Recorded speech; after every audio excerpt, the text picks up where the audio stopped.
نحمده ونصلي على رسوله الكريم أما بعد فأعوذ بالله من الشيطان الرجيم بسم الله الرحمن الرحيم ربي اشرح لي صدري ويسر لي أمري واحلل عقدة من لساني يفقهوا قولي آمين يا رب العالمين ربي زدني علما ربي زدني علما ربي زدني علما اللهم فقهنا في الدين وعلمنا التأويل آمين يا رب العالمين. آج ہم شروع کریں گے انشاءاللہ آیا نمبر 121 سورہ بقرہ کی. بسم اللہ. الذین آتیناہم الکتاب، وہ لوگ دی ہم نے جن کو کتاب، یتلونہ حق تلاوتی، وہ تلاوت کرتے ہیں، وہ پڑھتے ہیں اس کو جیسے کہ حق ہے تلاوت کا. اولئک یؤمنون بہ، یہی لوگ ہیں جو ایمان رکھتے ہیں. وَمَن یکفر بہ فاولئک هم الخاسرون، اور جو کوئی کفر کرے اس کا تو یہی لوگ خسارہ پانے والے ہیں، نقصان اٹھانے والے ہیں. اللہ سبحانہ وتعالیٰ نے جو اس میں لفظ استعمال ہوا ہے یتلو، یعنی کہ تلاوت کرنا، اس کے یہ دو معنی میں آتا ہے. اس کا ایک معنی یہ ہے کہ ہم اس کو ورڈز کو فالو کریں، یعنی کہ ریڈ کرنا، جیسے والشمس وضحاها والقمر اذا تلاها، تو یعنی کہ پیچھے آنا، ایک کے بعد دوسرا لفظ ہم فالو کرتے ہیں، اس کو ریڈ کرنا. اور دوسرا اس کا میننگ ہے کہ اس کے احکام کے اوپر عمل کرنا، یہ بھی تلاوت کے معنی میں ہی آتا ہے. تو اللہ سبحانہ تعالیٰ فرما رہے ہیں کہ وہ لوگ اس کی تلاوت کرتے ہیں، یعنی کہ اس کو پڑھتے بھی ہیں اور اس کے اوپر عمل بھی کرتے ہیں جیسے کہ عمل کرنے کا حق ہے، اور وہ اس کتاب کے اوپر ایمان رکھتے ہیں. اور وَمَن یکفر، جس نے اس کا کفر کیا، جس نے اس کو چھوڑ دیا، تو وہی لوگ خسارہ پانے والے ہیں، چاہے وہ مسلمان ہوں یا نان مسلم ہوں. جس نے بھی قرآن کو چھوڑ دیا اصل میں تو وہی لوز کر جائے گا. اس کے بعد یا بنی اسرائیل اذکروا نعمتی التی انعمت علیکم وانی فضلتکم علی العالمین. اے اولاد یعقوب. اولاد یعقوب کیوں کہا ہے؟ کیونکہ ہم یہ جانتے ہیں کہ اسرائیل حضرت یعقوب کا لقب تھا. حضرت ابراہیم کے 2 بیٹے تھے، یہ ہم نے ساری ڈیٹیل پڑھی تھی، میں پھر ریمائنڈ کروا رہی ہوں. حضرت ابراہیم کے 2 بیٹے تھے، حضرت اسماعیل اور حضرت اسحاق، جن کا مینلی ذکر قرآن میں ہوا ہے. اور حضرت اسحاق کے بیٹے حضرت یعقوب تھے اور ان کا لقب تھا اسرائیل، اور ان کی اولاد جو نکلی وہ تھی بنی اسرائیل. اور ہم نے یہ بھی پڑھا تھا کہ جتنے بھی پیغمبر آئے ہیں وہ زیادہ تر حضرت اسحاق اور حضرت یعقوب کی نسل میں سے آئے ہیں. حضرت اسماعیل نبی تھے اور ان کے بعد ان کی نسل میں سے جو آخری نبی رسول اللہ صلی اللہ علیہ وسلم، وہ آخری نبی ان کی نسل میں سے آئے. اس کے درمیان میں ان کے کوئی نبی نہیں آیا. تو جو اس نعمت کا ذکر اس وقت بنی اسرائیل سے کیا جا رہا ہے، یہ وہ نعمت ہے کہ یعنی کہ تم ریئلائز کرو کہ وہ جو 3 قبیلے ہم نے اس بارے میں پڑھا تھا، یہودیوں کے 3 قبیلے جو مدینے میں آ کے آباد ہو گئے تھے، ان سے کہا جا رہا ہے that you are lucky، تم خوش نصیب ہو کہ تمہارے درمیان تم سن سکتے ہو اس آخری کلام کو، اور تمہارے درمیان آخری نبی بھی آ گئے. مطلب ان کو یہ بہت بڑی سیکنڈ اپرچونٹی ملی تھی. اس سے پہلے یہ امت مسلمہ تھی جنہوں نے اللہ سبحانہ تعالیٰ کے احکام کی پیروی نہیں کی، جنہوں نے اپنی کتابوں کو اس طرح سے محفوظ نہیں کیا. تو اب ان کو ایک لاسٹ چانس اور دیا جا رہا ہے کہ ان کے سامنے آخری نبی بھی آ گئے ہیں اور یہ قرآن بھی ان کے سامنے اتر آئے. اور اللہ سبحانہ تعالیٰ فرما رہے ہیں کہ انی فضلتکم علی العالمین، اور ہم نے تمہیں فضیلت دی تھی پورے جہان پر. یعنی کہ اس امت کو ہم نے چوز کیا تھا اپنی کتابوں، اپنے رسولوں کے لیے کہ یہ پوری دنیا میں پیغام پھیلائیں گے. ایک بہت بڑی اپرچونٹی تھی جو کہ وہ پوری نہیں کر سکے. اور اب یہ اپرچونٹی، اب یہ تاج پوشی یہ ہماری امت کو دی گئی ہے، رسول اللہ صلی اللہ علیہ وسلم کی امت کو دی گئی ہے. اب یہ ہماری ذمہ داری بھی بالکل اسی طرح ہے، بعینی ہی بالکل ویسے ہی ہے جیسے ان کی ذمہ داری تھی. واتقوا، اور ڈرو، یوم لا تجزی نفس عن نفس شیئا، ڈرو اس دن سے نہیں کام آئے گا کوئی نفس کسی نفس کی، کوئی جان کسی جان کی، کوئی انسان کسی انسان کے کچھ بھی. ولا يقبل منها، اور نہ ہی کوئی قبول کیا جائے گا ان سے عدل، کوئی بدلہ، یعنی کہ یہ نہیں ہے کہ کوئی پیسے ویسے دے کے چھڑوا لیا جائے گا. ولا ينفعها شفاعة ولا هم ينصرون، اور نہ ہی کوئی سفارش ان کے کام آئے گی اور نہ ہی ان کی مدد کی جائے گی. ایک دفعہ حضرت عائشہ رضی اللہ عنہ سے ایک حدیث مروی ہے کہ آپ نے فرمایا کہ یا رسول اللہ صلی اللہ علیہ وسلم کیا آپ ہمیں یاد رکھیں گے اس دن؟ تو رسول اللہ صلی اللہ علیہ وسلم نے فرمایا کہ اس دن اسپیشلی 3 مقام ایسے ہوں گے جن مقاموں پہ کوئی کسی کو یاد نہیں رکھے گا. ایک وہ کہ جب اس کے اعمال کا وزن کیا جا رہا ہوگا. نمبر 2 جب اس کے نام اعمال اس کو دیا جا رہا ہوگا سیدھے ہاتھ میں یا پیچھے سے، قرآن میں آیا ہے پیچھے سے. اور تیسرا جب پل صراط پہ سے گزر رہے ہوں گے نیچے جہنم ہوگی. ان 3 جگہوں پہ کوئی کسی کو یاد نہیں رکھے گا. اللہ تعالیٰ وہ دن ہم سب کے اوپر آسان کریں. اب آگے مس آپ بتائیے گا، ریپیٹ کریے گا مس. جی سوری، ریپیٹ کریے گا کہ 3 مقامات پہ جی انسان 3 یاد نہیں کرے. مقام ہیں، 3 مقام ہیں. آپ نے فرمایا 3 مقام ہیں جس دن کوئی کسی کے کام نہیں آئے گا. ایک جب کہ اس کے اعمال کا وزن کیا جا رہا ہوگا. نمبر 2 جب کہ نامہ اعمال اس کو دیا جا رہا ہوگا. اور تیسرا جب وہ پولیس رات پہ ہوگا تب کوئی کسی کو.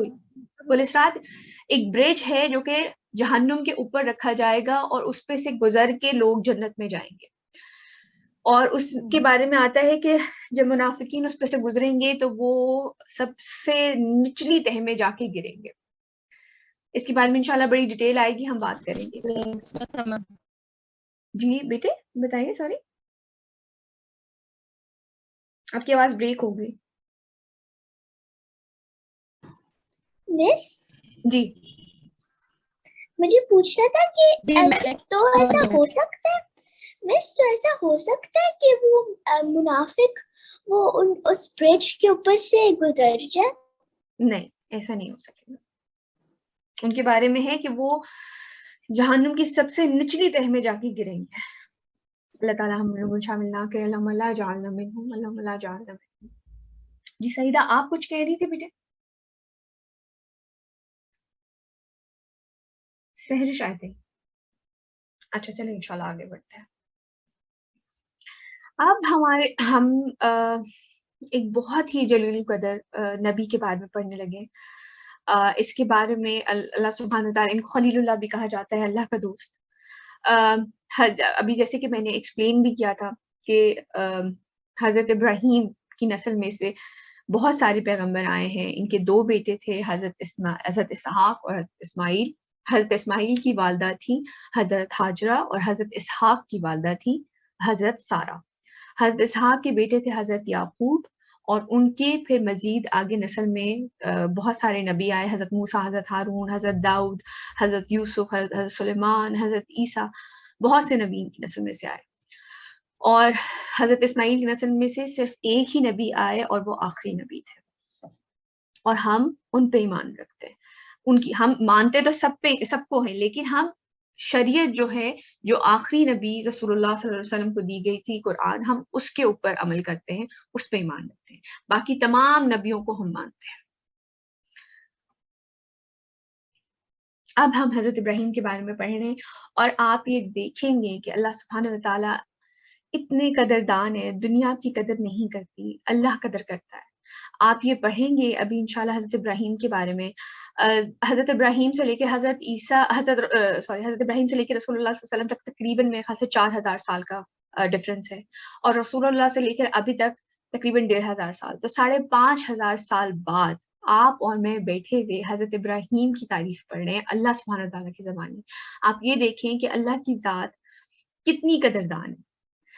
یہ ویسے بھی حضرت ابراہیم کا ذکر جو اس وقت کیا جا رہا ہے وہ جیوز کو ریئلائز کروانے کے لیے کیا جا رہا ہے، کیونکہ ہم نے جیسے پڑھا ہے کہ وہ بنی اسرائیل جو تھی وہ بھی حضرت ابراہیم کی نسل میں سے تھی. تو انہیں ریئلائز کرایا جا رہا ہے کہ تمہارے جو دادا پردادا تھے وہ کوئی علیحدہ نہیں ہے محمد صلی اللہ علیہ وسلم کے دادا پردادا سے، یہ ایک ہی نسل ہے. تو تمہارے لیے مشکل نہیں ہونا چاہیے ان پہ ایمان لانا. وہ بھی وہی پیغام لے کے آئے ہیں، وہ تم ابراہیم کو مانتے ہو، وہ بھی وہی پیغام لے کر آئے تھے. تو اس لیے ان کا ذکر اس وقت یہاں پہ کیا جا رہا ہے. بسم اللہ اعوذ باللہ من الشیطان. وَإِذِ ابْتَلَى إِبْرَاهِيمَ رَبُّهُ بِكَلِمَاتٍ فَأَتَمَّهُنَّ، اور جب آزمایا ابراہیم کو اس کے رب نے ساتھ چند کلمات کے تو اس نے پورا کر دیا ان کو. یعنی کہ جو ابتلا ورڈ ہے اس کا دو طرح کے معنی میں آتا ہے، ایک تو آزمائش اور دوسرا انعام. کئی دفعہ ہماری زندگیوں میں ایسی بہت سارے ٹائم آتے ہیں جب کہ ہمیں آزمایا جاتا ہے لیکن ہمیں اس چیز کا احساس نہیں ہوتا کہ وہ ہمارے لیے بہتر ہے. اب جیسے میں نے ایک دفعہ ایک آدمی کا واقعہ سنا تھا، انہوں نے کہا کہ مجھے بہت ہی ارلی ایج میں، بہت ینگ تھے تو انہیں ڈائبٹیز ہو گئی.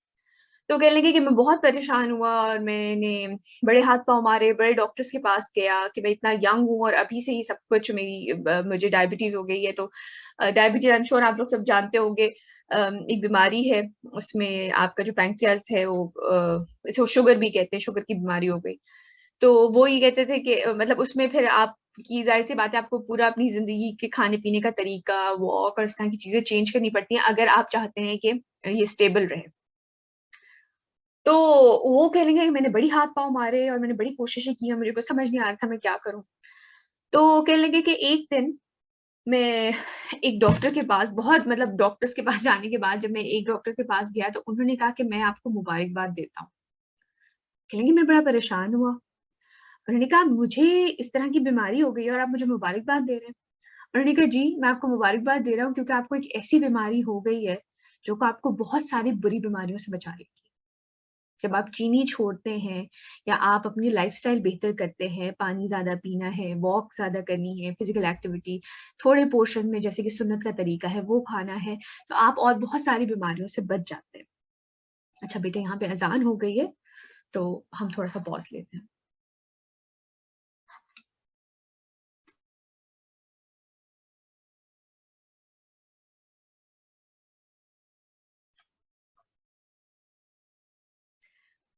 تو جب ہمارے اوپر کوئی آزمائش آتی ہے تو اصل میں وہ اللہ سبحانہ تعالیٰ کی طرف سے انعام ہوتا ہے، لیکن ہمیں کئی دفعہ ان چیزوں کا شعور نہیں ہوتا، ہم اس چیز کو ریئلائز نہیں کر رہے ہوتے اور واقعی ہمیں ظاہری طور پہ وہ چیز نظر بھی نہیں آ رہی ہوتی.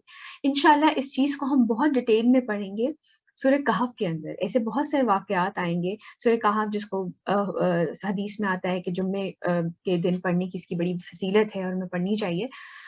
خاص کر اس کی جو پہلی 10 آیتیں ہیں ان کو حفظ کرنے کا حکم بھی ہے رسول حدیث میں. تو یہ ضرور کرنا انشاءاللہ کرنا چاہیے. اور جب ہم سورہ کہف پڑھیں گے تو بہت ڈیٹیل میں اس چیز کو ہم یہ چیز پڑھیں گے کہ اللہ تعالیٰ کی طرف سے جو آزمائشیں آتی ہیں وہ اصل میں ہمارے لیے بہتری ہوتی ہے. ابھی جو میری پچھلے دنوں طبیعت خراب تھی، میں اپنی بات بھی آپ کو یہ بتائی تھی، اور مجھے کیونکہ پرہیز کرنا پڑا اور یہ سب کچھ کرنا پڑ رہا ہے تو مجھے اب ریئلائز ہو رہا ہے کہ میری صحت بہتر ہوتی جا رہی ہے. تو یہ یا اور بھی جیسے کسی کو اگر مالی تنگی آ گئی ہے تو ہمیں نہیں پتا کہ آگے جا کے ہو سکتا ہے اس میں تکبر آ جاتا ہے اور جو کہ اور بھی زیادہ بری بیماری ہو سکتی ہے. اللہ سبحانہ تعالیٰ زیادہ بہتر جانتے ہیں کہ ان کے بندے کس چیز کو ہینڈل کر سکتے ہیں، کس چیز کو نہیں کر سکتے. تو ہمیں اللہ سبحانہ تعالیٰ کی آزمائشوں کے اوپر اللہ کا شکر ادا کرنا چاہیے. اور اللہ تعالیٰ سے بے شک حدیث میں آتا ہے کہ آپ یہ نہیں کہ آپ آزمائشیں مانگنی شروع کر دیں، آپ اللہ سبحانہ تعالیٰ سے عافیت مانگیں، لیکن اللہ سبحانہ تعالیٰ نے قرآن میں فرمایا کہ میں تمہیں آزماؤں گا مال سے، جان سے، خوف سے، پھلوں کے نقصان سے. تو یہ آزمائشیں اصل میں ہماری ہی ٹریننگ ہے اور ہماری ہی بہتری کے لیے ہے. حضرت ابراہیم کے بارے میں اگر آپ یہ دیکھیں ان پہ اتنی بڑی آزمائش آئی تھی جو کہ آج تک وہ سنت پوری کرتے ہیں. ہم جو ہماری بڑی عید پہ جو ہم بقرہ عید کہتے ہیں اس کے اوپر ہم جو سلاٹر کرتے ہیں تو ہمیں یہ کس کی سنت ہے؟ یہ حضرت ابراہیم کی سنت ہے. اگر اس وقت دیکھیں تو حضرت ابراہیم پہ بہت بڑی آزمائش تھی. ایک دفعہ خواب آیا، پھر خواب آیا، پھر خواب آیا کہ وہ اپنے بیٹے کو سلاٹر کر رہے ہیں. پھر اپنے بیٹے سے انہوں نے ذکر کیا، انہوں نے کہا کہ آپ اس پہ عمل کریں. اللہ سبحانہ تعالیٰ بے شک بہتر جانتے تھے کہ یہ سب کچھ ہوگا نہیں، لیکن ان کو آزمایا گیا. اور آج آپ دیکھیں کہ دنیا بھر میں جہاں پہ بھی یہ سنت ابراہیمی فالو کی جاتی ہے، جہاں پہ بھی قربانی کی جاتی ہے، اس کا ثواب کس کو ملتا ہے؟ حضرت ابراہیم کو ساتھ ساتھ ملتا ہے. آپ دیکھیں کس قدر ملٹیپلائی ہوئے یہ ثواب. اور اللہ سبحانہ تعالیٰ پہ کیا کہہ رہے ہیں کہ میں نے انہیں آزمایا چند کلمات سے. ہمارے ساتھ جو آزمائشیں آتی ہیں وہ ہمارے سامنے ایک سچویشن رکھ دی جاتی ہے، وہ چیز ہو جاتی ہے، ان کو آپ دیکھیں کس چیز سے آزمایا جا رہا ہے.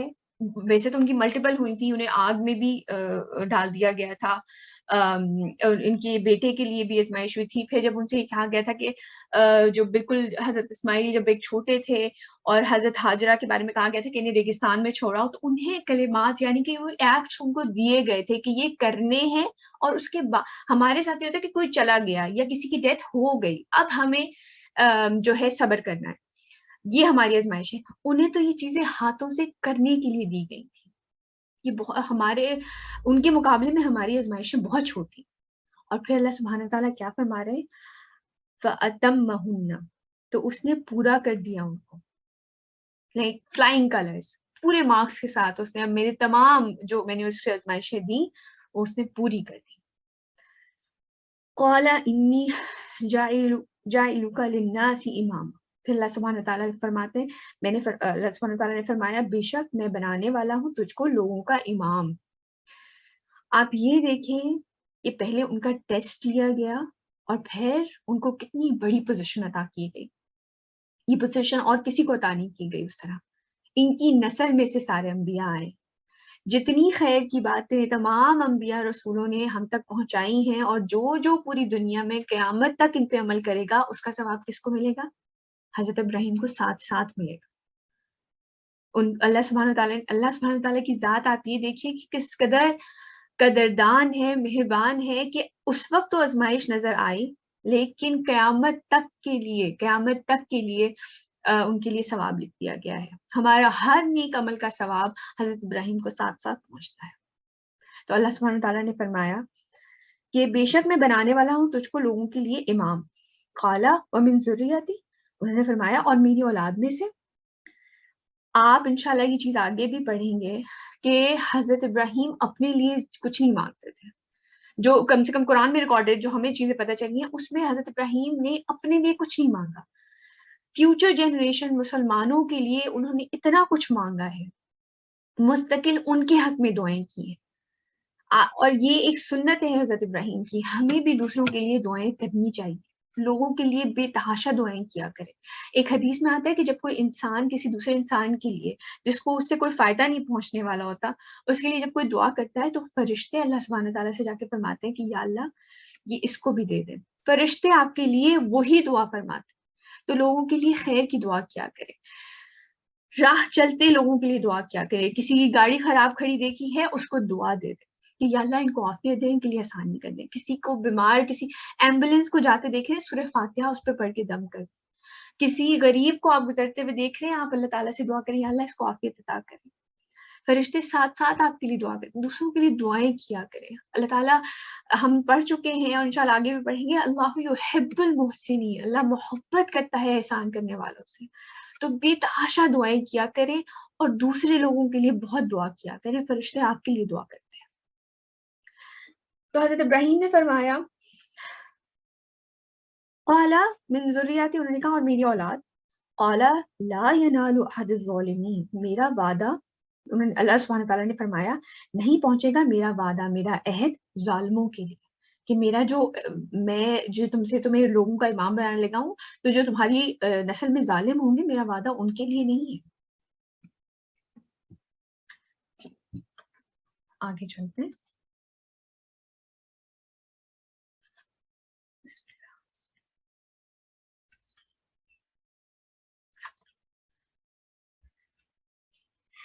وَإِذْ جَعَلْنَا الْبَيْتَ مَثَابَةً لِلنَّاسِ وَأَمْنًا، اور جب بنایا ہم نے اس گھر خانہ کعبہ کو لوٹنے کی جگہ لوگوں کے لیے اور امن کی جگہ.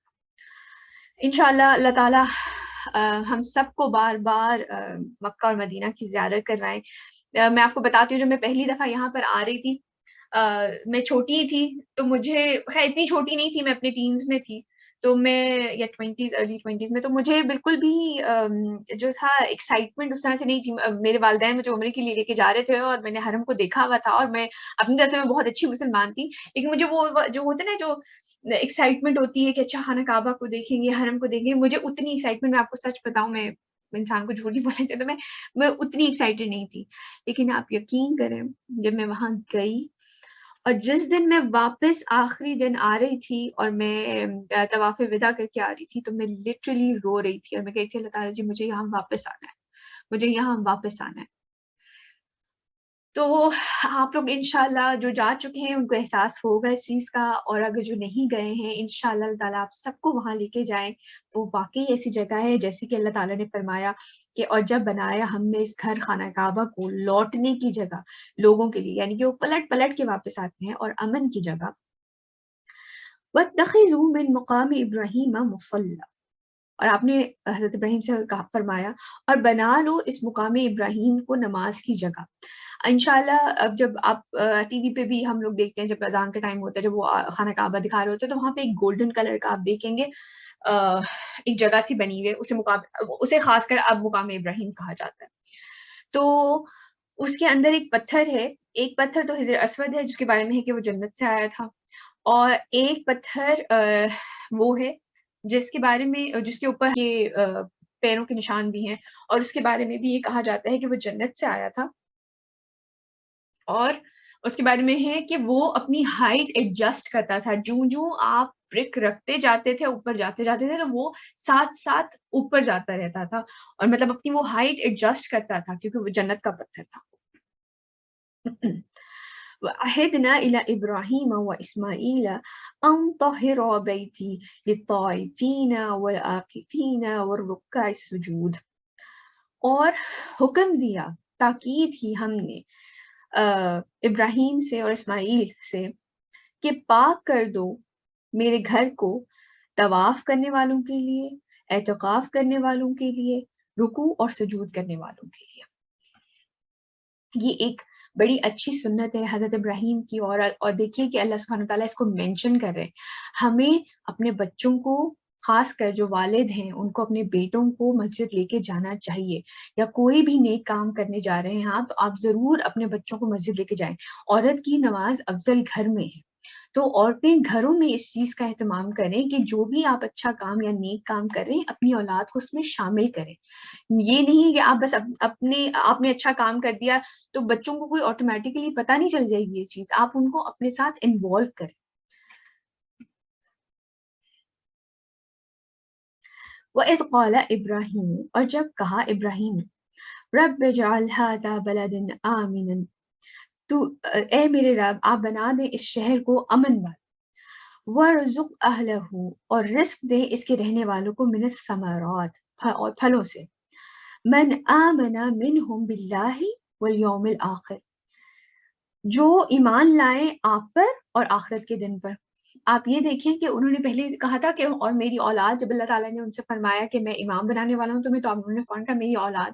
جب اللہ تعالیٰ نے کہا میرا عہد ظالموں کے لیے نہیں ہے، تو انہوں نے اپنی دعا ایڈجسٹ کی. انہوں نے کہا جو آپ پر ایمان لا، اس جگہ کو امن والا بنا دے اور یہاں کے رہنے والوں کو پھل دے، ان لوگوں کو جو کہ آمنہ باللہ و یوم الآخر، جو آپ پہ ایمان لائیں اور یوم آخرت پہ ایمان لائیں. یعنی کہ ہمیں ایسی دعائیں مانگنی چاہیے. اپنے آبجیکٹیوز آپ بالکل سامنے رکھیں، لیکن جو چیز آپ کو چاہیے آپ اللہ سبحانہ تعالیٰ سے کھل کے مانگیں، لیکن اس کی کوشش یہ کریں، اس کو فریم اس طریقے سے کریں کہ آپ کا رب آپ سے راضی رہے. اگر ہم کسی کی زندگی کی دعا مانگ رہے ہیں، کوئی بیمار ہے، تو آپ اس طریقے سے دعا مانگ سکتے ہیں کہ یا رب انہیں صحت اور زندگی اور عافیت عطا کریں تاکہ یہ آپ کے فرما بردار ہو جائے. یہ بھی تو ایک طریقہ ہے نا دعا مانگنے کا.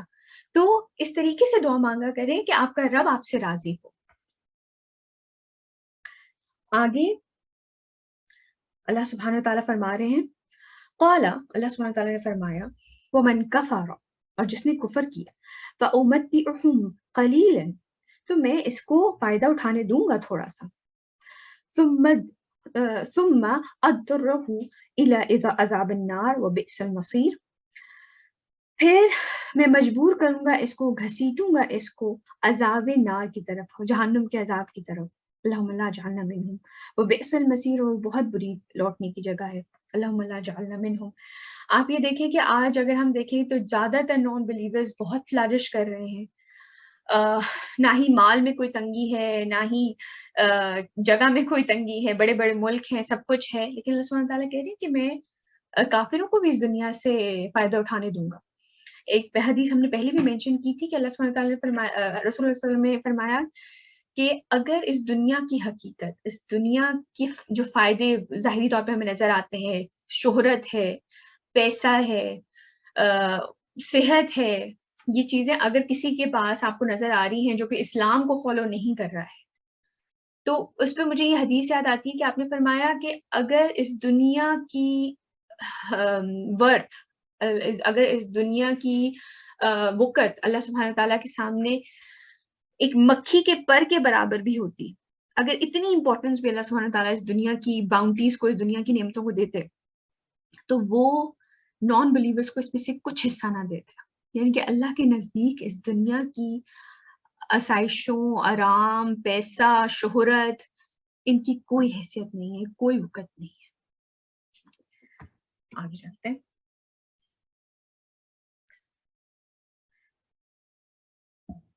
وَإِذْ يَرْفَعُ إِبْرَاهِيمُ الْقَوَاعِدَ مِنَ الْبَيْتِ وَإِسْمَاعِيلُ، اور جب بلند کر رہے تھے ابراہیم بنیادیں اس گھر کی اور اسماعیل.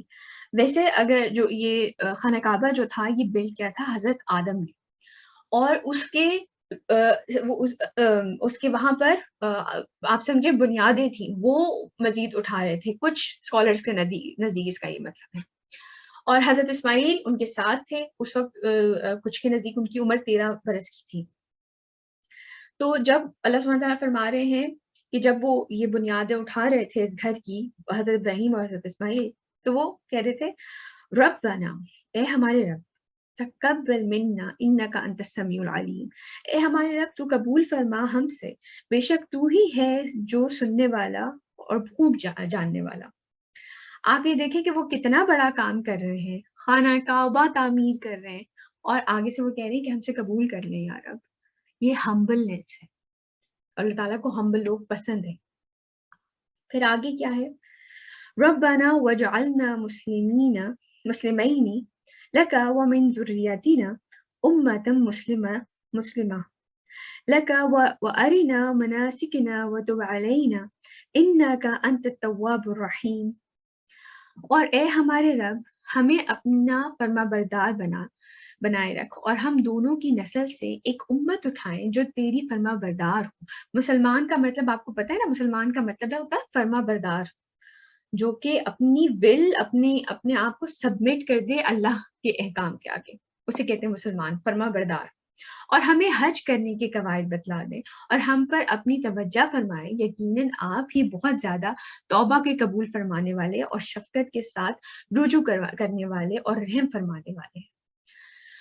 آپ یہ دیکھیں کہ وہ ہمیں یہاں پہ ایک سیکنڈ رک کے اسی سوچنی چاہیے کہ مسجد تعمیر کرانا تو ان اٹ سیلف ایک بہت بڑا کام ہے. وہاں پہ بہت سے لوگ نماز پڑھتے ہیں، تو یہ آپ کے لیے ایک بہت بڑا صدقہ جاریہ ہے نا. اور اس کے بعد آپ یہ دیکھیں کہ حضرت ابراہیم اور حضرت اسماعیل کیا بلڈ کر رہے ہیں؟ خانہ کعبہ. مطلب جہاں پر بہت سے لوگ آ کر مطلب قیامت تک نماز پڑھیں گے، اور یہ obviously یہ بات اللہ سبحانہ تعالیٰ جانتے ہیں کہ یہاں پہ بار بار آ کے لوگ نماز پڑھیں گے. اور وہ خانہ کعبہ جو کہ تمام دنیا کی تمام مسجدوں کا قبلہ ہوگا. اور یہ کیا ہو رہا ہے؟ یہ اللہ سبحانہ تعالیٰ کے حکم، اللہ سبحانہ تعالیٰ نے حکم دیا ہے، وہ اس کو تعمیر کر رہے ہیں. اور ان کی ہمبلنس چیک کریں کہ وہ فرما رہے ہیں کہ یا اللہ ہمیں معاف کر دے اور ہم سے یہ ایکسیپٹ کر لیں. یہ ہمبل ایٹیٹیوڈ کتنا بڑا کام ہے. خانہ کعبہ تعمیر کرنا کوئی چھوٹی بات نہیں ہے. اور اس کے اوپر ان کا آپ یہ دیکھیں کہ وہ کس قدر ہمبل ہیں کہ وہ کہہ رہے ہیں کہ مجھے ہمیں معاف کر دیں. یعنی کہ جو بھی ہم سے غلطیاں ہو رہی ہیں، اگر کوئی شارٹ کمنگز ہیں، کوئی خطا ہم سے اس کے دوران ہو رہی ہے، تو ہمیں معاف کر دیں اور ہم سے یہ قبول کر لیں.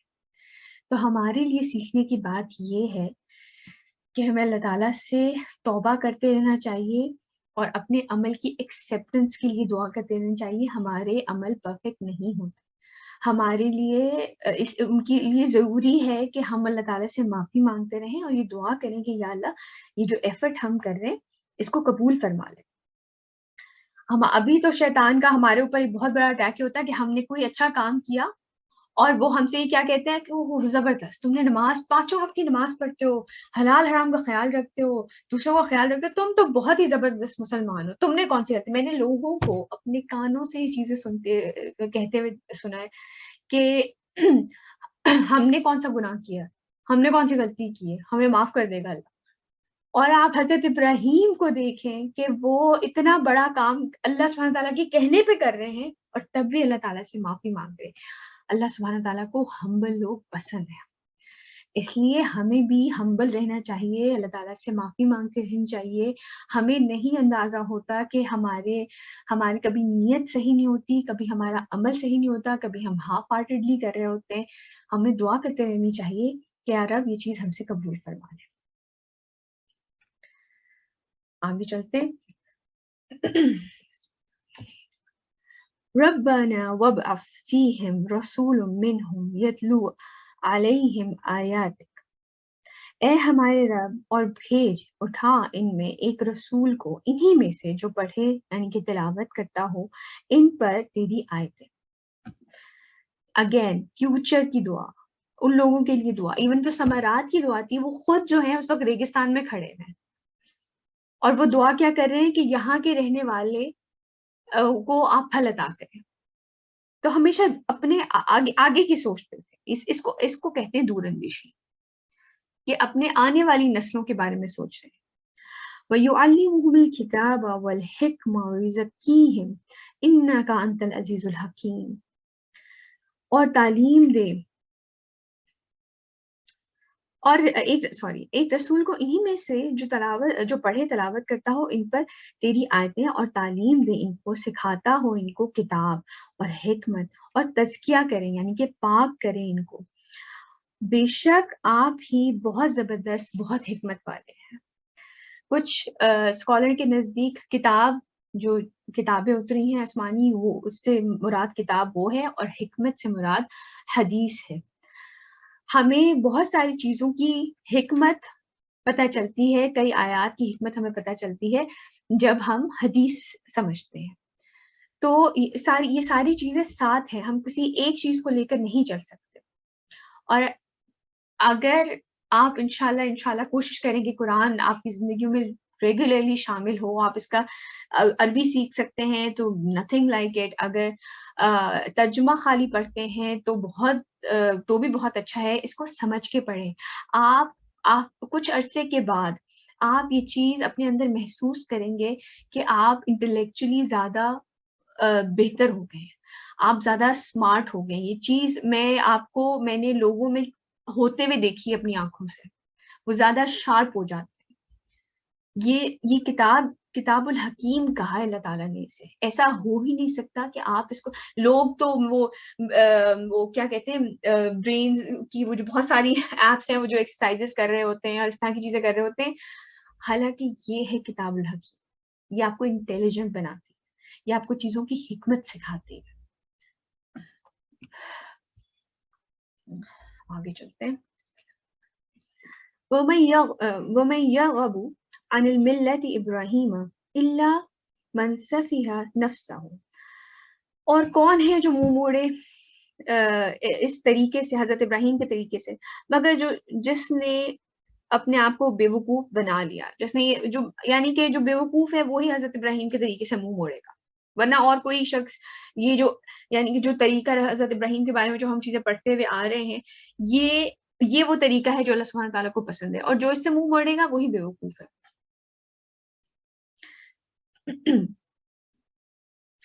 وَلَقَدِ اصْطَفَيْنَاهُ فِي الدُّنْيَا، تو اور البتہ اللہ سبحانہ تعالیٰ نے چن لیا تھا انہیں اس دنیا کے لیے. وَإِنَّهُ فِي الْآخِرَةِ، اور آخرت میں لَمِنَ الصَّالِحِينَ، وہ نیکوں میں سے ہیں، نیکوکاروں میں سے ہیں. اگین میں یہ بات کہوں گی، اللہ سبحانہ تعالیٰ اتنے قدردان ہے کہ جنہوں نے ان کی اطاعت کی، ان کے احکام پر لبیک کہا، آج 5,500 سال بعد بھی ہم ان کی بیٹ کی تعریف پڑھ رہے ہیں. اور قیامت تک ایسا ہی رہے گا، قیامت تک ایسا ہی رہے گا. جب تک یہ قرآن لوگ پڑھتے رہیں گے، یہ چیز اللہ سبحانہ تعالیٰ نے مینشن کر دی ہے ان کے لیے کہ جو اللہ تعالیٰ کے لیے فرما بردار تھے. اذ قال له ربه اسلم، جب کہا اس کو اس کے رب نے فرما بردار ہو جاؤ. اسلم اگین اسی سے ہے، فرما برداری سے. قال اسلمت لرب العالمین، فرمایا اس نے میں فرما بردار ہو گیا رب العالمین کے لیے، تمام جہانوں کے رب کے لیے. انہیں جب جب جو آزمائش دی گئی انہوں نے اس کو بعین ہی بالکل ویسے ہی کیا. آپ سوچیں کہ وہ 87 کے تھے، 87 سال کے تھے جب ان کے دعاؤں کے بعد ایک بیٹا پیدا ہوا حضرت حضرت اسماعیل. اور کچھ روایات، کچھ اسکالرس کے نزدیک وہ 100 سال کے تھے جب انہیں سلاٹر کرنے کا حکم آیا. حضرت ابراہیم 100 سال کے تھے جب ان کے 13 سال کے بیٹے کو سلاٹر کرنے کا یعنی کہ ذبح کرنے کا حکم آیا. آپ یہ دیکھیں کہ اللہ سبحانہ تعالیٰ ان کی یہ تعریف بیان کر رہے ہیں کہ جب ہم نے اسے کہا، جب بھی کہا اس سے کہ اس کے پروردگار نے کہ تم فرما بردار ہو جاؤ، مطیع فرمان ہو جاؤ، تو اس نے کہا میں فرما بردار ہو گیا جہانوں کے پروردگار کا.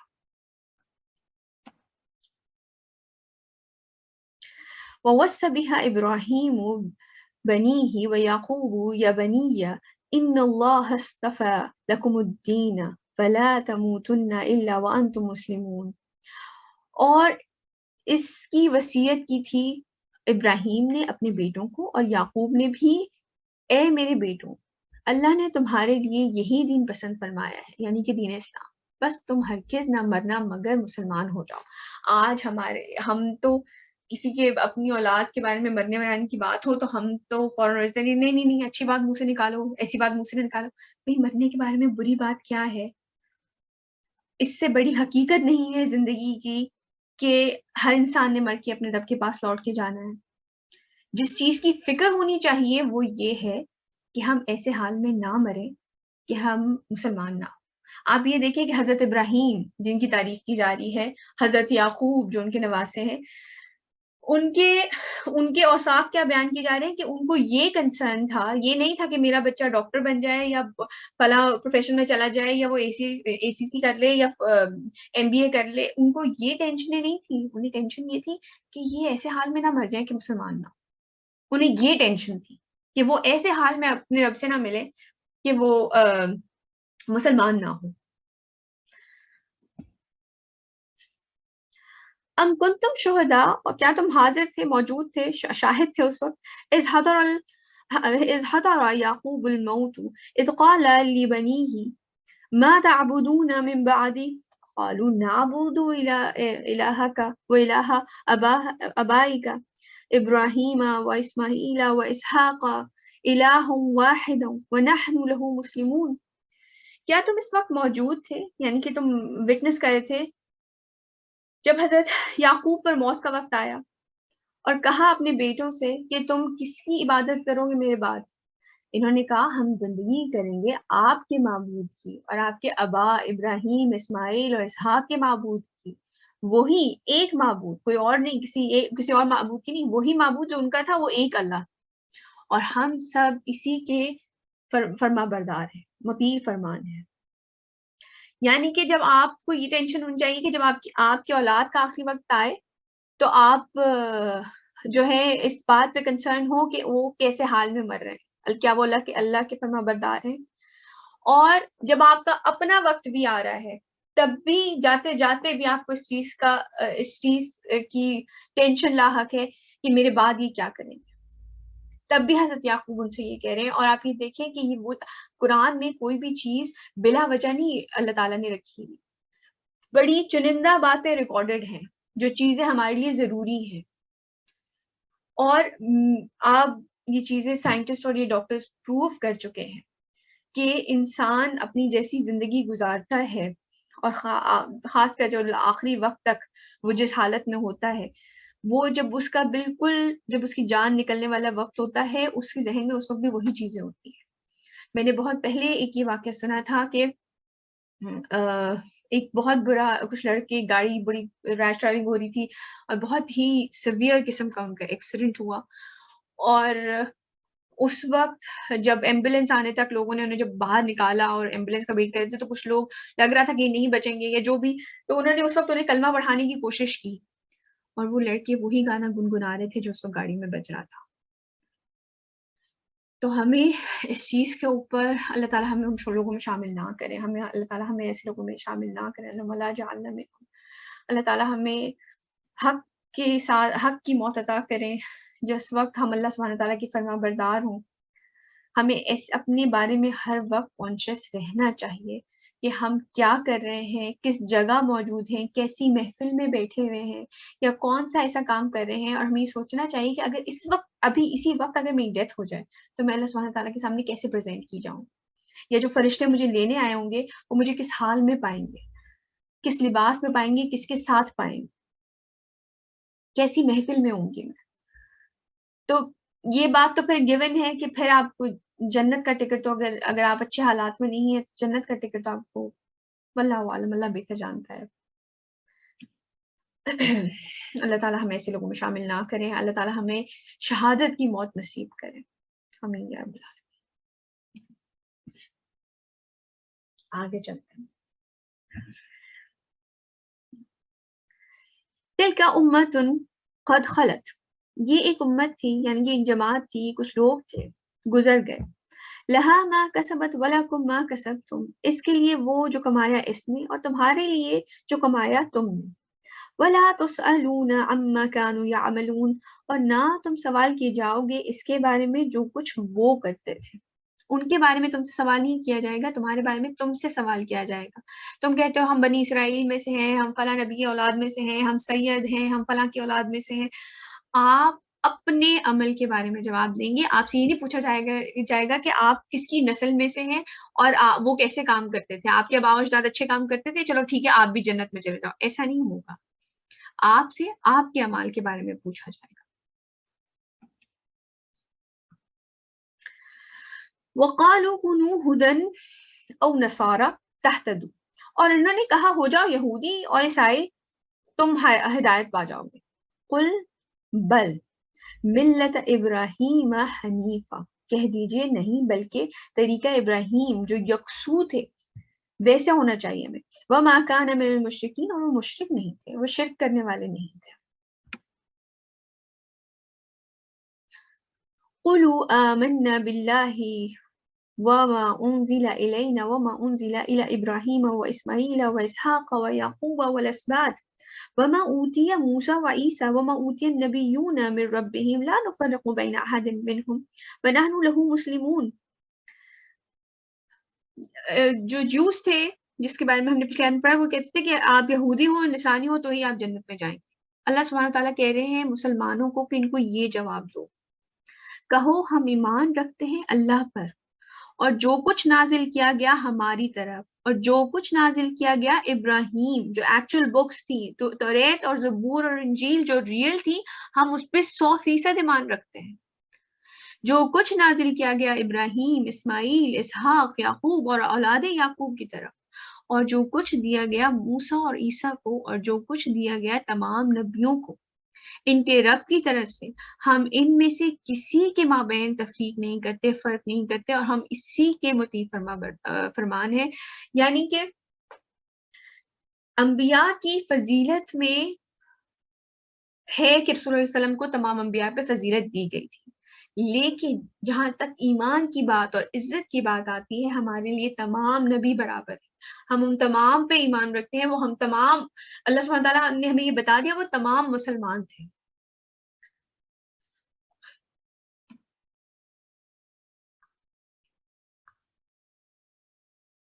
آگے بڑھتے ہیں. فَإِنْ آمِنُوا بِمِثْلِ مَا آمَنْتُمْ بِهِ، پھر اگر وہ ایمان لائے مانند اس کے جو ایمان لائے جس طرح تم ایمان لائے، فَقَدْ اهْتَدَوْا، تو بلا شبہ فَقَدْ اهْتَدَوْا، تو بلا شبہ وہ ہدایت پر ہیں. وَإِنْ تَوَلُّوا فَإِنَّمَا هُمْ فِي شِقَاقٍ، اور اگر وہ منہ موڑے تو بے شک وہ ضد پہ ہیں، مخالفت پہ ہیں. فَسَيَكْفِيكَهُمُ اللَّهُ، ان قریب اللہ کافی ہوگا، وَهُوَ السَّمِيعُ الْعَلِيمُ، اور اللہ خوب سننے والا، خوب جاننے والا ہے. یعنی کہ اس زمانے میں وہ کہتے تھے کہ ایسا کرتے ہیں کہ کچھ بین بین کا معاملہ کر لیتے ہیں، ایک سال آپ ہماری بات مانیں، اگلے سال ہم آپ کی بات مان لیں گے، یا کچھ ایسا کچھ کمپرومائزز کر لیتے ہیں کہ بس پوری آپ کی بھی بات نہ مانی جائے، پوری چلے ہماری بھی نہیں مانی جائے، بین بین کا راستہ. لیکن اللہ سبحانہ تعالیٰ کہہ رہے ہیں کہ اگر وہ اس طرح ایمان لائیں جیسے تم لے کے آئے ہو تو وہ ایمان والے ہیں، تو انہوں نے ایمان قبول کر لیا. یہ جو لفظ ہے فَسَيَكْفِيكُمُ اللَّهُ، یہ وہ مقام ہے جہاں پہ حضرت عثمان کو جب شہید کیا گیا تھا اور وہ قرآن پڑھ رہے تھے تو اس لفظ کے اوپر ان کے خون کے چھینٹے آئے تھے. تو یہ ابھی بھی موجود ہے وہ مصحف. تو آگے بڑھتے ہیں. قرآن کی ہر آیت بہت خوبصورت ہے، لیکن یہ ایک اور بہت خوبصورت آیت، صبغۃ اللہ، اللہ کا رنگ اختیار کرو. ہم نے تو اختیار کر لیا اللہ کا رنگ. فمن احسن من اللہ صبغہ، اللہ کے رنگ کو، اور اللہ کے رنگ سے بہتر اور کس کا رنگ ہوگا. وَنَحْنُ لَهُ عَابِدُونَ، اور ہم تو بس اس کی بندگی کرنے والے لوگ ہیں. اللہ کا رنگ اختیار کرو یعنی کہ آپ کا اٹھنا بیٹھنا چلنا کھانا پینا ویسا ہو جیسا اللہ سبحانہ تعالیٰ جانتے ہیں. آپ کو کوئی دور سے دیکھے اور وہ سمجھ جائے کہ یہ مسلمان جا رہا ہے کوئی، اور you should be a proud Muslim. آپ کو فخر ہونا چاہیے ایک مسلمان امت ہونے پر. یہ کوئی چھوٹی بات نہیں ہے. یہ اس بات کا اصل اندازہ آپ کو اس روز ہوگا جس روز سب کا حساب لیا جائے گا کہ یہ کتنا بڑا احسان تھا اللہ سبحانہ تعالیٰ کا. ایک جگہ حدیث میں آتا ہے کہ جب اسلام شروع ہوا تھا تو ایک عجیب شے تھی، یعنی کہ ایک اللہ کو ماننا ہے تو یہ باقی جو 360 بت رکھے ہوئے ان کا کیا کرنا ہے. بیٹیوں کو زندہ دفن نہیں کرنا، یہ کوئی عزت کی چیز ہے. ان کو یعنی کہ انہیریٹنس میں ان کو اپنے مال میں سے حصہ بھی دینا ہے. تو وہ اس وقت بڑی عجیب باتیں لوگوں کو لگتی تھی کہ یہ جو غلام ہیں یہ ہمارے برابر اٹھے بیٹھیں گے. ابھی بھی ان میں سے بہت ساری برائیاں ہیں، لیکن اس وقت بھی یہ بہت عجیب. تو رسول صلی اللہ علیہ وسلم فرماتے ہیں کہ جب اسلام آیا تھا تو بڑی اسٹرینج، غریب کہتے ہیں عربی میں، ایک عجیب شے تھی، اور یہ واپس عجیب ہو جائے گا جیسے یہ شروع ہوا تھا. آج بھی اب واپس اسلام اسی طرف آ رہا ہے کہ سر کور کرنا ہے تو باقی دنیا میں تو اور کوئی نہیں کرتا. کیا مطلب ہے بینک میں پیسے رکھنے میں کیا حرج ہے؟ مطلب بینک کو غریب تو نہیں ہے جو ہم اس سے سود نہیں لے سکتے.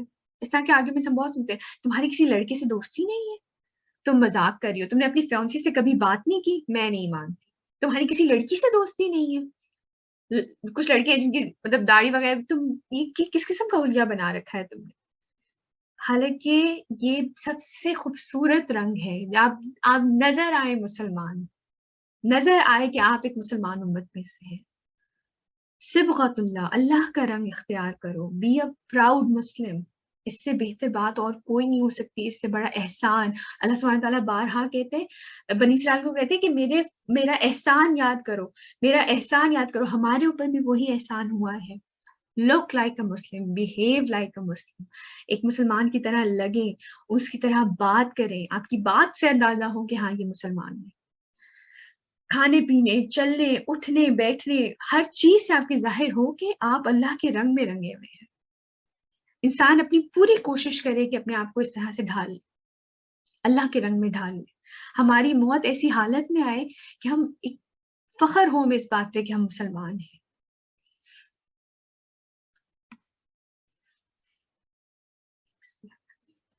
قل اتحاجوننا فی اللہ وہو ربنا وربکم،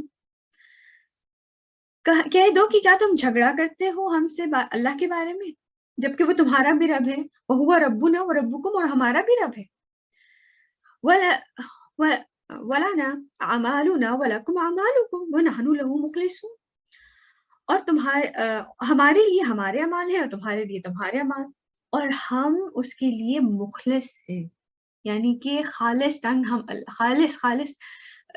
ہم صرف اللہ سبحانہ تعالیٰ کی عبادت کرتے ہیں. حدیث میں آتا ہے کہ جس نے دکھاوے کی نماز پڑھی اس نے شرک کیا، جس نے دکھاوے کے لیے روزہ رکھا اس نے شرک کیا. جس نے دکھاوے کے لیے کسی کی مدد کی اس نے شرک کیا. ہمیں خالصتاً بجائے اس کے کوئی یہ کہے کہ ہاں دیکھو کتنی اچھی مسلمان ہے, دیکھو کتنی یہ تو ہر وقت روزے سے رہتی ہے, جب اس کے گھر جاؤ کتنے روزے, کبھی کھانے پہ بلاؤ کتنے روزہ. وہ بات روزہ رکھنا اور یہ سب کچھ کرنا یہ بالکل اخلاص اللہ کے ہاتھ, اللہ سبحانہ تعالیٰ بہتر جانتے ہیں کہ کس کا اخلاص, کس کا جو ہے نیت اللہ سبحانہ تعالیٰ کے لیے پاک ہے. لیکن ہم اپنے آپ کو, ہر انسان جانتا ہے کہ وہ یہ چیز دکھاوے کے لیے کر رہا ہے, کسی کو دکھانے کے لیے کر رہا ہے, ماں باپ کے ڈر سے کر رہا ہے, یا خالصتاً اللہ سبحانہ تعالیٰ کے لیے کر رہا ہے.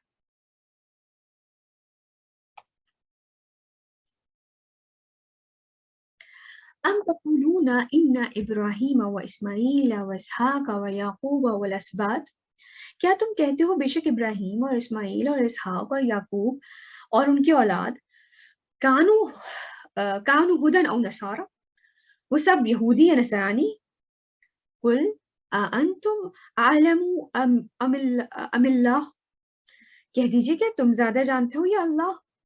ومن اظلم مما کتم شہادتا عنده من اللہ وما اللہ بغافل عما تعملون, اور کون بڑا ظالم ہے اس سے جو چھپائے گواہی کو جو اس کے پاس ہے کی طرف اللہ کی طرف, اور نہیں اللہ غافل اس سے جو عمل کرتے, جو وہ عمل کرتے ہیں, جو تم عمل کرتے ہو. آج ہمارے ہاں بھی وہ یہ کہتے تھے کہ حضرت ابراہیم, حضرت اسماعیل, حضرت اسحاق, حضرت یعقوب جو اور حضرت عیسیٰ, یہ سب یہودی تھے یا نصرانی تھے, یعنی کہ جیوز تھے یا یہ کرسچنز. حالانکہ اللہ بہتر جانتا ہے, اللہ سبحانہ تعالیٰ ہمیں بتا چکے ہیں کہ وہ انہیں جب ان سے کہا جاتا تھا کہ مسلمان اسلام لے آؤ تو وہ کہتے تھے کہ میں مسلمان ہوں. تو اللہ سبحانہ تعالیٰ کہہ رہے ہیں کہ وہ بہتر جانتے ہیں یا میں بہتر جانتا. تو اللہ سبحانہ تعالیٰ فرما رہے ہیں کہ ان سے بڑا ظالم کون ہوگا جو کہ چھپائے اللہ کی طرف سے ایک گواہی تھی جسے اس نے چھپا لیا, اور اللہ ہرگز غافل نہیں ہے اس سے جو تم کر رہے ہو. علماء یہود کے بارے میں یہ بات تھی کہ عام لوگ تو کتاب نہیں پڑھتے تھے, جیسے انفارچونیٹلی ہمارے ہاں بھی قرآن اس طرح سے پڑھا نہیں جاتا, ہر ایک کے گھر میں موجود ہے لیکن ہم قرآن کو کھول کر اس کے احکام پڑھتے نہیں ہیں. ہمارے ہاں بھی جس طرح وہ علماء یہود کے پاس جا کے ہر چیز پوچھتے تھے, تو جو چیز ان کی مرضی کی ہوتی تھی وہ انہیں بتا دیتے تھے کہ نہیں ایسے نہیں ایسے, اور جو چیز ان کی مرضی کی نہیں ہوتی تھی وہ انہیں چھپا لیا کرتے تھے. تو ہمارے ساتھ بھی یہی ہوتا ہے.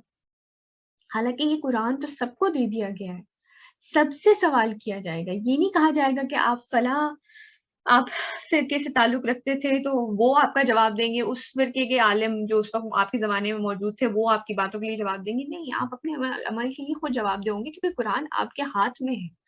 آج کل تو میں کہتی ہوں کسی کے پاس کوئی جواز ہی نہیں ہے. سوشل میڈیا ہی کے تھرو یوٹیوب سب کے ہاتھ میں ہے, اور ایک سے بڑھ کے ایک جیم, ایک سے بڑھ کے ایک اسکالر موجود ہے. ایک سیکنڈ پلیز نوٹ کریے گا.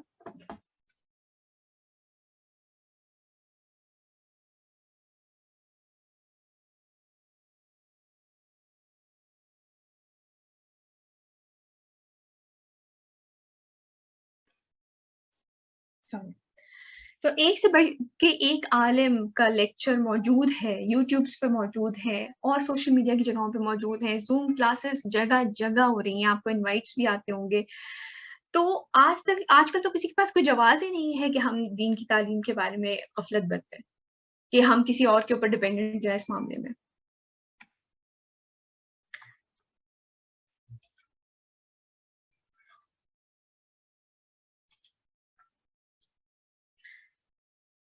تلك أمة قد خلت لها ما كسبت ولكم ما كسبتم ولا تسألون عما كانوا يعملون. یہ پھر وہی آیت ہے, وہ ایک جماعت تھی جو گزر چکی, ان کے لیے ہے جو کمائی انہوں نے کی اور تمہارے لیے جو کمائی تم نے کی, اور تم سے ان کے اعمال کے بارے میں سوال نہیں ہوگا. یہ وہی آیت ریپیٹ ہوئی ہے. یہ بات اتنی امپورٹنٹ ہے کہ اللہ سبحانہ تعالیٰ نے اسی ایک رکو میں یہ بات ریپیٹ کی ہے. آج الحمدللہ ہمارا ایک پہلا پارا مکمل ہو گیا. اب انشاءاللہ 29 اور ہیں, تقریباً ہمیں 10 گھنٹے لگے ہیں, کیونکہ آج 11th لیکچر تھا. پہلا لیکچر تو صرف اس کا سیٹ اپ تھا, باقی جو تھے ہمارے لیکچرز اس کے اوپر پہلے پارے پہ تھے. جی بیٹے مریم آپ نے ہینڈ ریز کیا ہے.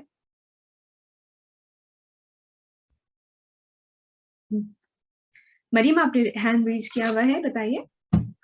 السلام علیکم میم, مجھے پوچھنا تھا کہ جو نماز اذان ہوتی ہے, مطلب کہا جاتا ہے کہ پہلے وہابی کی ہو رہی ہے, پہلے سنی کی ہو رہی ہے, تو مطلب ایسی ڈسٹریکشن ہو جاتی ہے. مطلب ایک اذان 3:30 بجے ہو رہی ہے فار ایگزامپل, اور ایک 3 بجے ہو رہی ہے, پھر مطلب ہم نماز پڑھ سکتے ہیں, ہم آخری ٹائم کیا رکھ سکتے ہیں؟ بیٹا اگین یہ فرقوں کا اور فقہی مسئلہ ہے, تو اگر بہتر ہے کہ آپ اس کے اوپر ریسرچ کریں اور استخارہ کریں, اللہ سبحانہ تعالیٰ سے دعا کریں, اور جو آپ کو بہتر لگتا ہے وہ فالو کریں.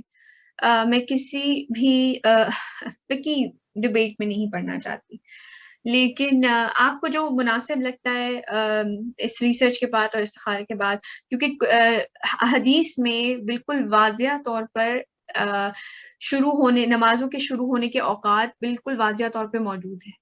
تو آپ ضرور احادیث میں اس کو دیکھیں. بڑے ایگزیکٹ اسپیسیفک چیزیں بتائی گئی ہیں کہ اس وقت ظہر کا ٹائم شروع ہوتا ہے, اس وقت عصر کا ٹائم شروع ہوتا ہے, جب سورج ہے اس کا یہ رنگ ہو جائے تو اس وقت جو ہے عصر کا وقت ختم ہونا شروع ہو جاتا ہے, اس سے پہلے آپ نے پڑھنا ہوتا ہے, پھر مغرب. تو یہ بڑا اسپیسیفکلی موجود ہے, تو میں چاہوں گی آپ اس کے اوپر ریسرچ کریں. اوکے میم, ضرور کریے گا بیٹے, ضرور ریسرچ ضرور کریے گا. اور پھر جو آپ کو میں چاہتی ہوں آپ اس سے آپ دیکھیے گا, آپ کچھ عرصے کے بعد آپ کی نالج بہت بڑھ جائے گی, اور اپنے دین کے بارے میں جاننے سے بہتر اور کوئی علم نہیں ہے.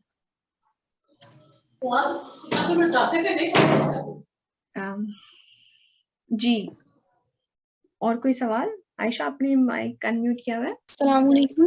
جی وعلیکم السلام ورحمۃ میم اللہ. مجھے ایک کوشچن کرنا تھا جی. کہ وہ بولتے ہیں نا قرآن خوانی, میں نے when I was reciting سورہ نجم, میں نے اس کی آیا نمبر 39 میں پڑھا تھا, اس کا ترجمہ تھا کہ انسان کے لیے صرف وہی ہے جس نے خود اس کے لیے کوشش کی.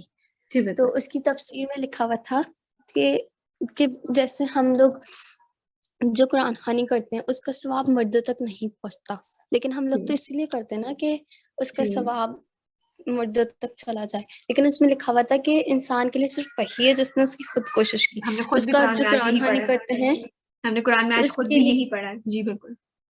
تو اس کے لیے صرف وہی ہے جس نے کوشش کی. تو جی پھر آپ نے اپنے قرآن سوال کا خوانی جواب خود رسوائی, ہی دے دیا.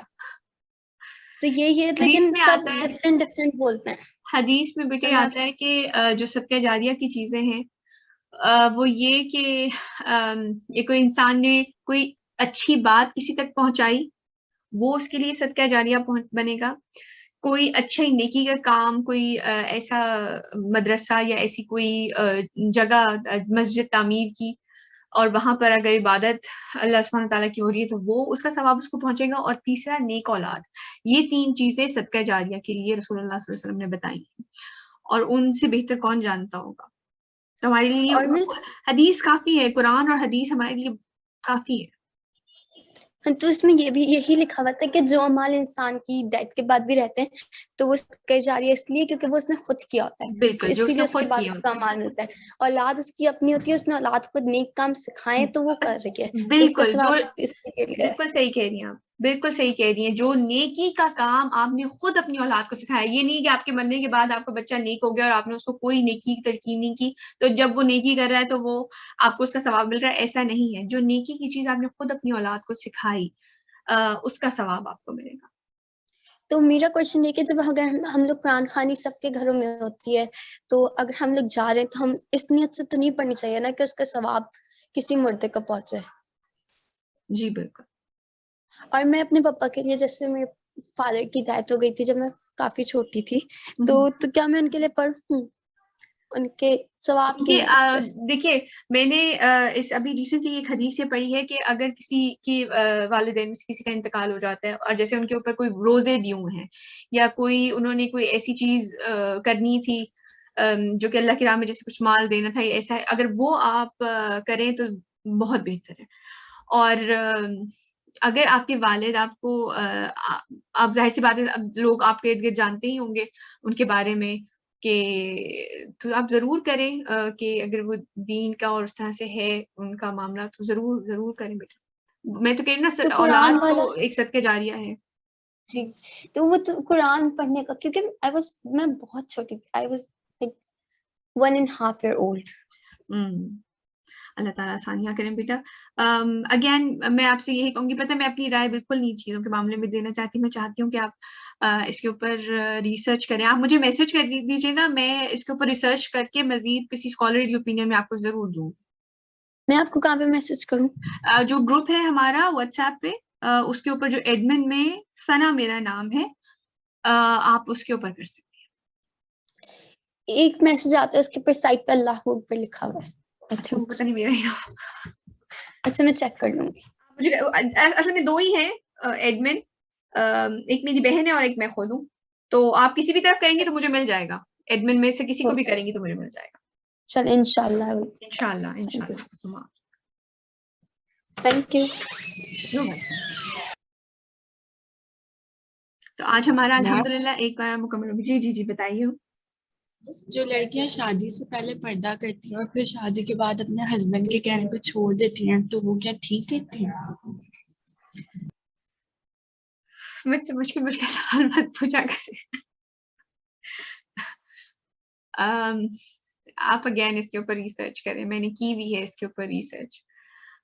obviously اللہ کا حکم قرآن میں آتا ہے کہ جس بارے میں اللہ اور اس کے رسول فیصلہ کر دیں اس کے بارے میں تمہیں بولنے کا کوئی حق نہیں ہے. آپ میں سے کچھ لوگ ان میرڈ بھی ہوں گے, تو ان کے بارے میں یہ ضرور ریکمینڈ کروں گی کہ ہمیشہ جو ہے پرائیورٹی دین کو دیں. یہ حدیث میں آتا ہے کہ جس شخص سے, چاہے وہ لڑکی ہے چاہے وہ لڑکا ہے, جس سے آپ شادی کر رہے ہیں اس کے لیے آپ کے لیے دین پرائیورٹی ہونی چاہیے. جو شخص اللہ سے ڈرتا ہے وہ سب سے زیادہ سیف ہے.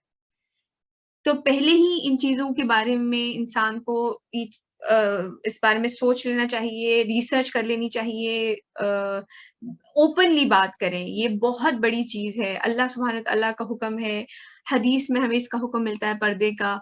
تو ان سے بڑا حکم کسی کا بھی نہیں ہے, ان سے بڑا حکم کسی کا بھی نہیں ہے. اللہ سبحانہ تعالیٰ سے بڑھ کے حکم کسی کا بھی نہیں ہے. اور شادیوں کے معاملے میں خاص کر دین کو پرائیورٹی دیں. بعد میں مشکل میں پڑنے سے بہتر ہے کہ پہلے مشکل میں پڑ جائے, یہ زیادہ بہتر ہے. میں آپ کو اپنی ایک ایگزامپل دیتی ہوں, اور میں اپنے والد کا شکر, مطلب اللہ ہی انہیں اس چیز کا اجر دیں گے, اللہ سبحانہ تعالیٰ. انہوں نے میری شادی کے وقت دین کو بہت پرائیورٹی دی تھی, حتیٰ یہ کہ ان کو ایک پرپوزل بہت زیادہ پسند تھا لیکن وہ ہاں نہیں کر رہے تھے. اور جو لاسٹ انہوں نے جب فائنلی انکار کیا تھا, جس دن انہوں نے انکار کیا تھا, اس دن انہوں نے بڑا ہی افسردہ اس میں وہ جو ہمارے گھر آئے ہوئے تھے رشتے کے لیے, ان سے کہا تھا کہ بیٹا تم نماز کیوں نہیں پڑھتے ہو. اور اس کے بعد انہوں نے پھر بعد میں فون پہ انہیں انکار کر دیا تھا, کیونکہ میرے والد کو یہ بات چبھ رہی تھی کہ وہ نماز نہیں پڑھتے. دین کو پرائیورٹی دیں, بعد میں تمام مسئلے خود بخود حل ہو جائیں گے. ٹھیک ہے. مس تو بڑا مشکل ہوتا ہے لائک پیرنٹس کے اگینسٹ کھڑا ہونا. جیسے میں نے بھی شرعی پردہ اسٹارٹ کیا نا, تو سب نے مجھے ہی بلیم کیا کہ نا رشتے نہیں آئیں گے, یہ نہیں اللہ ہوگا, آسانیاں وہ نہیں کرے گا. ہوگا. آپ یہ ساری چیزیں میں نے بہت سنی ہے, یہ ساری چیزیں شادی سے پہلے بہت سنی ہے. میرے منہ پہ لوگ کھڑے ہو کے کہتے تھے اس سے سر کور کرنا چھوڑے ورنہ اس کے اچھے رشتے نہیں آئیں گے. بٹ اللہ سب سے بڑا ہے, آپ یقین کریں. میں اللہ کا کرم, میں اللہ کا احسان ہے, اور میں اللہ کا شکر ادا نہیں کر سکتی. اللہ بہت بڑا ہے, اللہ بہت وسعت والا ہے. زمین آپ ایسا ہو ہی نہیں سکتا, یہ بات یاد رکھیے گا, ایسا ہو ہی نہیں سکتا کہ آپ اللہ کے لیے کوئی کام کریں اور وہ آپ کو اکیلا چھوڑ دیں. ایسا کبھی بھی نہیں ہو سکتا. اللہ بہت قدردان ہے. آپ ان کے لیے پردہ کریں اور وہ آپ کو اکیلا چھوڑ دیں, ایسا ہو ہی نہیں سکتا. یہ بات یاد رکھیے گا. آپ کا سب سے بڑا ہتھیار آپ کی دعا ہے. آپ کا سب سے بڑا ہتھیار آپ کی دعا ہے. یہ بات بھول کے بھی مت سوچیے گا کہ وہ آپ کو اکیلا چھوڑ دیں. اگر آپ ان کے لیے کوئی کام کر رہے ہیں, وہ ذات بہت بڑی ہے. ہم نے آج بھی پڑھا کہ حضرت ابراہیم کی 5,500 سال بعد بھی تعریف ہو رہی ہے. وہ بہت قدردان ہے. ایسا ہو ہی نہیں سکتا وہ آپ کو اکیلا چھوڑ دیں. اور یہ میں اپنے پرسنل ایکسپیرینس سے آپ کو بتا رہی ہوں, پرسنل اپنے ایکسپیرینس سے بتا رہی ہوں. ایسا ہو ہی نہیں سکتا وہ آپ کو اکیلا چھوڑ دیں. آپ کو وہ اتنا نوازیں گے, آپ ان کے لیے ایک کام کریں, وہ آپ کو اتنا نوازیں گے کہ آپ سنبھال نہیں پائیں گے. اللہ کی ذات بہت بڑھیا. 6 منٹ اوپر ہو گئے ہیں. اگر کوئی کلاس سے جانا چاہیں تو جا سکتے ہیں. اگر کسی کو اور بھی سوال ہے تو آپ مجھے واٹس ایپ پہ کر دیجیے گا. سبحانک اللہم و بحمدک اشہد ان لا الہ الا انت استغفرک و اتوب الیک.